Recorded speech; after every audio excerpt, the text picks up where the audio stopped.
My name is LP. I'm from Brooklyn, New York. I have a new album out called I'll Sleep in Your Dead.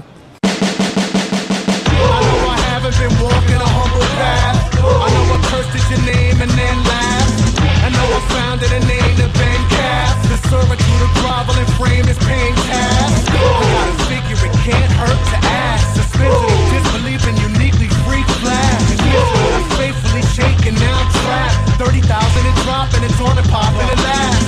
Give me a sky, that's all that I cry. I've become a servant of this was your time. Give me a sky, that's all that I'll say. I've become a soldier.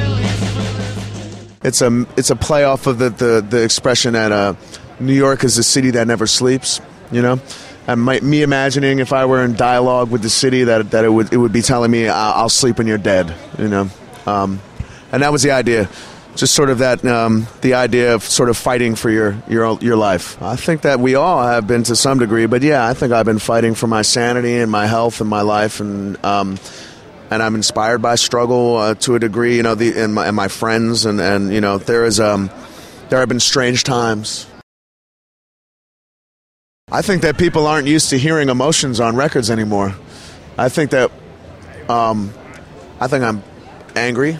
And I'm passionate, and I'm also sad, and I'm also, you know, joyous. And I think that, you know, I pour emotion into the records because, you know, these are the foundations of my existence, you know. And but I am angry, yes. Right now feels like the most potent time for inspiration, you know. I'm just interested in the eloquent translation of the human experience as I see it, through my eyes. And this is what inspires my art, and I can't separate my life from my art, you know. And I think what a lot of people do is they make music, but they don't put themselves into it, you know. If I didn't have music, I'd probably just do drugs until I was dead.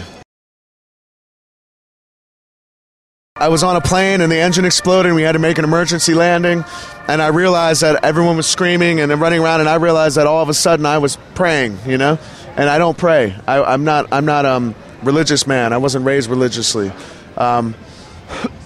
I thought it was interesting that someone like me, who's all sort of intellect and atheism in his regular life, that when faced with crisis, when faced with the idea that I might die, all of a sudden I become the most religious person in the world. So I figured, you know, I guess that I am religious, but only on planes. And so I'm going to start my own religion, and it's going to be called Flyentology. And, you know, it's for people who just get scared shitless when they're on planes. I mean, I fucking live in New York City, man. There's a lot of shit happening, you know? I'm a fucking filter for all the things around me, and I don't understand. I'm just crazy, basically. So I don't understand how people can live where I live and not be as noisy as I am, you know? But, you know, I guess I just like that whole wall of sound feel, you know? I'm just trying to pull chaos and form it into logic and find beauty in the you know, in the randomness of life, and it translates to my music as well, you know? The D, the I, the D, the D, the Y, the D, the I, the D is Diddy. Hold up, is Diddy. That's just crazy. We were in a studio rehearsing in Brooklyn.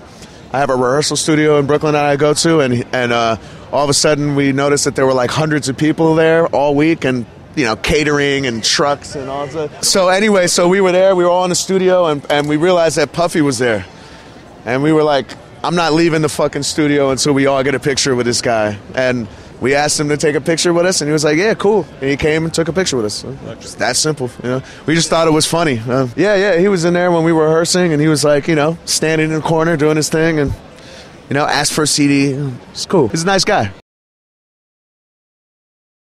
The hottest thing? My shit is the hottest thing right now. And, you know, the potential for a Company Flow re-release, the 10-year anniversary Fun Crusher Plus, what we're going to do as a DVD as well with a footage from the last Company Flow show, which was in 2000, and do some new Company Flow songs.